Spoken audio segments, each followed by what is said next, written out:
नमस्कार दोस्तों, स्वागत है आपका फ्री क्लासेस की ऑनलाइन डिजिटल प्लेटफॉर्म के ऊपर। दोस्तों, जैसा कि आपको विदित है कि अपन ने जो कार्यक्रम प्रारंभ किया है वो क्वेश्चन आंसर सीरीज, और इस क्वेश्चन आंसर सीरीज के अंतर्गत अपन बात कर रहे थे इंडियन ज्योग्राफी के जनरल इंट्रोडक्शन को लेकर। और इस जनरल इंट्रोडक्शन के अंतर्गत अपन ने एक पार्ट कंप्लीट कर लिया था। आज अपन उसी से आगे सेकंड पार्ट के ऊपर बात करने वाले हैं। दोस्तों, जैसे कि आपने पहले भी देख लिया था कि जो अपने क्वेश्चन लेके आए हैं उन क्वेश्चनों को इस प्रकार से डिजाइन किया गया है कि उससे कंप्लीट टॉपिक जो है अपना वो कंप्लीट टॉपिक क्या हो जाएगा, अनफोल्ड हो जाएगा, और उसके साथ साथ आपकी जो प्रैक्टिस है वो भी एक अच्छी लेवल की हो जाएगी। तो यदि आपको क्वेश्चन आंसर सीरीज पसंद आ रही है तो सबसे पहले तो चैनल को सब्सक्राइब करना ना भूलें और बेल आइकन को प्रेस करें, ताकि जैसे ही भविष्य में नई वीडियो आती है उसका नोटिफिकेशन आपको समय पर क्या हो जाएगा, प्राप्त हो जाएगा। तो चलिए समय को जाए नहीं करते हुए अब अपने टॉपिक के ऊपर बात करते हैं। और जैसे कि अपन ने लास्ट टाइम डिस्कस किया था कि भारत की उत्तरी पूर्वी त्रिसंधि पर मिलने वाले देशों का सही जोड़ा निम्नलिखित में से कौन सा है। तो भारत में त्रिसंधि की जैसे ही बात करती है तो त्रिसंधि के अंतर्गत अपन 3 त्रिसंधियों की बात करते हैं। भारत के अंतर्गत त्रिसंधियां जो बनती है वो कितनी बनती है, 3 बनती है।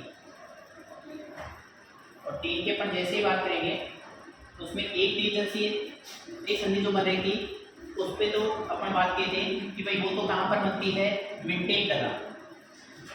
कहाँ पर बनती है, मिनटेक दर्रा।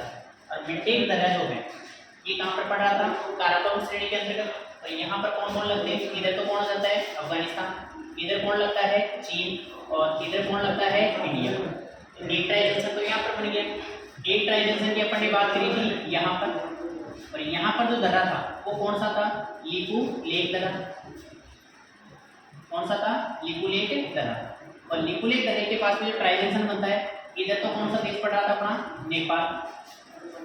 इधर जो है अपना वो कौन सा देश था, भारत। और यहाँ पर जो देश था वो कौन सा, चीन।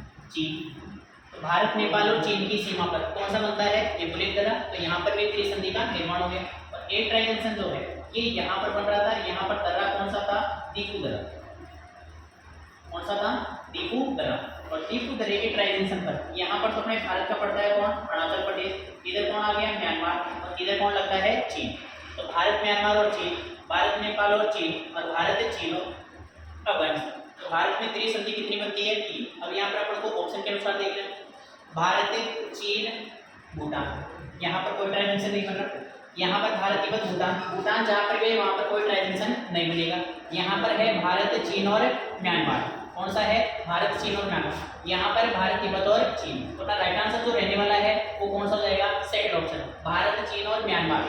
यहाँ पर क्या करता है, ट्राइजेंशन का निर्माण करता है। चलिए अगले क्वेश्चन की ओर चलते हैं। अगला क्वेश्चन आपके सामने, निम्न में से कौन सा कथन 82.5 डिग्री पूर्वी देशांतर के संबंध में सही नहीं है। कौन से स्टेटमेंट को देखना है कि जो भारत में जो भारत की प्रमाणिक समय रेखा है, इंडियन स्टैंडर्ड टाइम लाइन है, इसका मान कितना है, 82.5 डिग्री पूर्वी देशांतर, इसके संबंध में सही नहीं है। अब नहीं है मतलब 3 क्या है, सही है, और 1 क्या हो जाएगा, गलत हो जाएगा। भारत की मानक देशांतर समय रेखा की बात की थी अपन ने पिछली वीडियो के अंतर्गत, जिसमें अपन ने बात की थी यह रेखा भारत के 5 राज्यों से होकर गुजरती है, जो इलाहाबाद के, नैनी के, मिर्जापुर के, अमरावती चौराहे से गुजरती है। और इसी रेखा से भारत के प्रमाणिक समय का क्या किया जाता है, निर्धारण किया जाता है। अब इसके संबंध में अपन को देखना है, यह भारत के लिए मानक देशांतर का क्या करती है, कार्य करती है। यानी कि भारत की क्या है, मानक देशांतर रेखा है। समय 2 प्रकार का होता है, एक लोकल टाइम होता है, एक क्या होता है, स्टैंडर्ड टाइम होता है। लोकल टाइम निर्धारित किया जाता है सूर्य की लंबवत स्थिति के आधार पर, जबकि स्टैंडर्ड टाइम जो होता है वो किसके आधार पर निर्धारित किया जाता है, वहां से गुजरने वाली मध्यवर्ती देशांतर रेखा के आधार पर। और उस समय को क्या कहा जाता है, मानक समय कहा जाता है, और उस रेखा को क्या कहा जाता है, मानक समय रेखा। अब चूंकि वो देशांतर होती है तो इसे क्या बोलती है, मानक देशांतर रेखा। तो पहला स्टेटमेंट क्या है, बिल्कुल सही है। सेकंड स्टेटमेंट इसमें दिया गया है, इस रेखा का स्थानीय समय ग्रीनविच समय से कितना है, 5.5 घंटे आगे है। इस रेखा का स्थानीय समय ग्रीनविच समय से कितना है, 5.5 घंटे आगे। जी बिल्कुल सत्य बात है। भारत की जो प्रमाणिक समय रेखा है उस प्रमाणिक समय रेखा का 0 डिग्री देशांतर यानी कि ग्रीनविच रेखा से जो आगे है, कितना आगे है, 5.5 घंटे आगे। और जब भी समय गणना की बात आए तो अपन ने 3 क्रियाओं की बात करी है। पहला कार्य हमेशा क्या करना है, पहला करना है देशांतरों का अंतर। पहला कार्य हमेशा क्या करना है, देशांतरों का अंतर। दूसरा कार्य करना है हमेशा जो अंतर आ गया उसको करना है इंटू 4, क्योंकि एक देशांतर को पार करने में कितना समय लगता है, 4 मिनट का समय। तीसरा कार्य करना है जो इंटू 4 करने पर जो समय अपने पास में आ गया उस समय को जोड़े कि घटाएं, वो डिपेंड कर जाएगा इस पर, दिशा पर। यदि दिशा कौन सी है, पूर्व, तो समय क्या होगा, जुड़ जाएगा। और यदि दिशा कौन सी है, पश्चिम, तो समय क्या हो जाएगा, लैप्स हो जाएगा, घट जाएगा। ठीक है। अब इन तीन प्रक्रियाओं के आधार पर जैसे अपन बात करते हैं तो देशांतरों का अंतर सबसे पहले 0 और 0 के साथ में 82.5, कितना अंतर आ गया, 82.5 डिग्री। दूसरा कार्य 82.5 इंटू 4 बराबर कितना आया, 330 मिनट, और 330 मिनट में होते हैं 5.5 घंटे। अब इन 5.5 घंटों को जोड़े की घटाएं, वो डिपेंड कर जाएगा दिशा पर। अब भारत की दिशा किधर है, 0 डिग्री देशांतर से पूर्व, तो ये समय उसमें क्या हो जाएगा, ऐड हो जाएगा। तो भारत का प्रमाणिक समय जो है वो 0 डिग्री देशांतर से कितना आगे हो जाएगा, 5.5 घंटे आगे हो जाएगा। तो सेकंड स्टेटमेंट में इसमें क्या है, बिल्कुल राइट है। तीसरा है, यह रेखा इलाहाबाद के समीप से गुजरती है। जी बिल्कुल, इलाहाबाद के, दिल्ली के, मिर्जापुर के, अमरावती चौराहे से कौन सी गुजरती है, 85 डिग्री पूरी दिशा में। और यह भारत को 2 बराबर भागों में विभाजित करती है। जी नहीं करती है, भारत को 2 समान भागों में केवल कर्क रेखा बांटती है। 23.5 डिग्री नॉर्थ लैटिट्यूडनल लाइन्स बांटती है। यह रेखा भारत को 2 भागों में विभाजित नहीं करती है। तो अपना जो राइट आंसर रहने वाला है वो क्या हो जाएगा, इसमें डी ऑप्शन, इसमें अपना क्या हो जाएगा, राइट हो जाएगा। चलिए अगले क्वेश्चन की ओर बात करते हैं।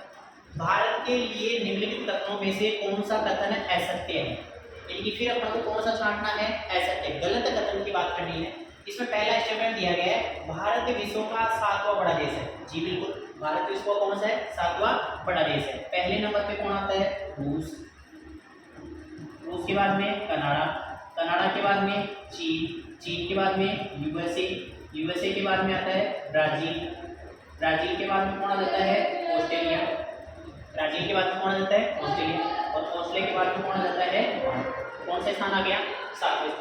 अगला है, भारत जनसंख्या की दृष्टि से विश्व का कौन सा है, दूसरा राष्ट्र है। जी बिल्कुल क्या है, सेकंड नंबर आता है, क्योंकि फर्स्ट नंबर पे कौन आ जाता है, चीन आ जाता है। लेकिन वर्तमान दशाओं के आधार पर, वर्तमान डेटा के लिए पर बात करें तो फर्स्ट नंबर पे कौन आ जाता है, भारत आ जाता है। वर्तमान में फर्स्ट पे कौन आ जाता है, भारत आ जाता है। इसकी भूमि सीमा का विस्तार लगभग 15,200। भूमि सीमा का मतलब है कौन सी, स्थलीय सीमा। कौन सी सीमा, स्थलीय सीमा की लंबाई कितनी है, 15,200।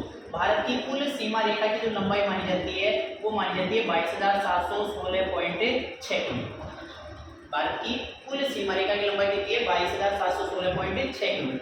यह 2 प्रकार की है, एक तो कैसी है, स्थलीय, और एक कैसी है, जलीय।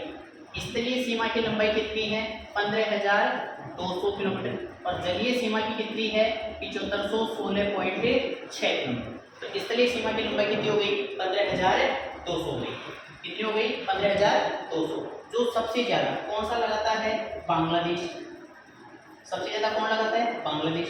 बांग्लादेश के बाद में कौन लगाता है, चीन, चीन के बाद में कौन लगाता है, पाकिस्तान, पाकिस्तान के बाद में कौन लगाता है, नेपाल, नेपाल के बाद में कौन लगाता है, म्यांमार, म्यांमार के बाद में कौन लगाता है, भूटान, और भूटान के बाद में कौन लगाता है, पाकिस्तान। तो सबसे कम तो कौन लगाता है, अफगानिस्तान, और सबसे ज्यादा कौन लगाता है, बांग्लादेश। तो तीसरा स्टेटमेंट सही। सर्वप्रथम सूर्योदय इसके मिजोरम राज्य में होता है। जी नहीं होता है, सबसे पहले सूर्योदय कहाँ पर होता है, अरुणाचल प्रदेश में होता है। कहाँ पर होता है, अरुणाचल प्रदेश में होता है। तो अपना राइट आंसर जो रहने वाला है वो क्या हो जाएगा, इसमें डी ऑप्शन, इसमें अपना क्या रहने वाला है, राइट रहने वाला है। और अरुणाचल प्रदेश, और सबसे अंत में कहाँ पर हो जाता है, सबसे अंत में हो जाता है गुजरात। और दोनों के बीच में जो गैप पाया जाता है वो कितने घंटे का पाया जाता है, 2 घंटे का पाया जाता है। चलिए अगले क्वेश्चन की ओर बात करते हैं। अधोलिखित कथनों पर क्या करना है, अपन को विचार करना है कि वे कैसे दिए गए। ठीक है, सबसे पहला है असम, भूटान तथा बांग्लादेश की सीमाओं से लगा हुआ है। असम जो है किस किस के साथ सीमा लग रहा है, भूटान और बांग्लादेश के साथ। जनरली अपन बात करें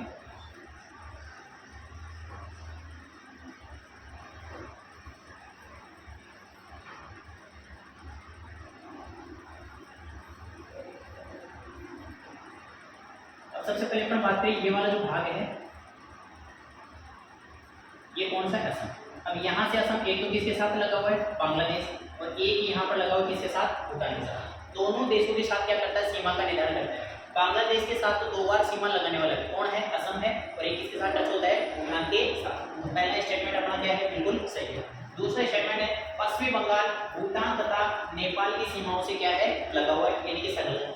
अब पश्चिम बंगाल जो है एक तो सीमा लगाता है किसके साथ? बांग्लादेश के साथ। अब यहाँ से होता हुआ इस प्रकार से फैला हुआ है, तो इधर भूटान को भी टच हो रहा है और इधर किसके साथ सीमा लगा रहा है? नेपाल के साथ। तो पश्चिम बंगाल 3 देशों के साथ सीमा लगाता है, बांग्लादेश, भूटान और नेपाल। यहाँ पर कह दिया गया पश्चिम बंगाल भूटान तथा नेपाल की सीमाओं से लगा हुआ है, बिल्कुल लगा हुआ है। दूसरा स्टेटमेंट सही है।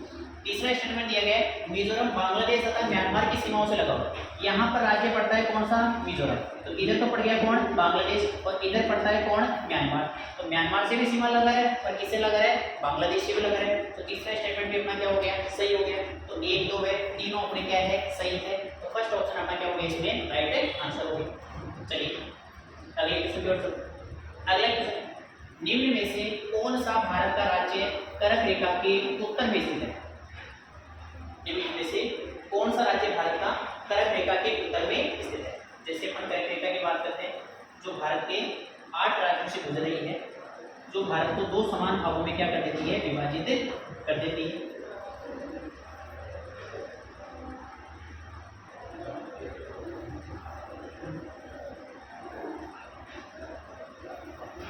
यहाँ से लगभग कर्क रेखा गुजर रही भारत में, तो सबसे पहला जो राज्य पड़ता है वो तो कौन सा पड़ता है? गुजरात। गुजरात के बाद में सेकंड राज्य जो आ जाता है वो कौन सा आ जाता है? राजस्थान। राजस्थान के बाद में तीसरा राज्य जो आ जाता है वो कौन सा आ जाता है? एमपी, मध्य प्रदेश। मध्य प्रदेश के बाद में चौथा जो राज्य आ जाता है अगला वो कौन सा आ जाता है? छत्तीसगढ़। छत्तीसगढ़ के बाद में अगला जो होता है कौन सा? झारखंड। झारखंड के बाद में अगला जो होता है कौन सा? वेस्ट बंगाल। और वेस्ट बंगाल के बाद में अगला कौन सा? त्रिपुरा। और त्रिपुरा के बाद में कौन सा जाता है? मिजोरम। तो 8 राज्य तो वो है जहाँ से कौन सी रेखा गुजरी? कर्क रेखा। अब इसमें पूछा क्या गया है? निम्न में से कौन सा भारत का राज्य कर्क रेखा के उत्तर में स्थित है? यानी इस रेखा के जो कहाँ पर है? उत्तर में। अब यहाँ पर दिया गया एक तो कौन सा? त्रिपुरा। त्रिपुरा तो कहाँ पर है? ये तो है कर्क रेखा पर है, ये तो कहाँ पर है? कर्क रेखा। दूसरा कौन सा है? मणिपुर। तीसरा कौन सा? मिजोरम।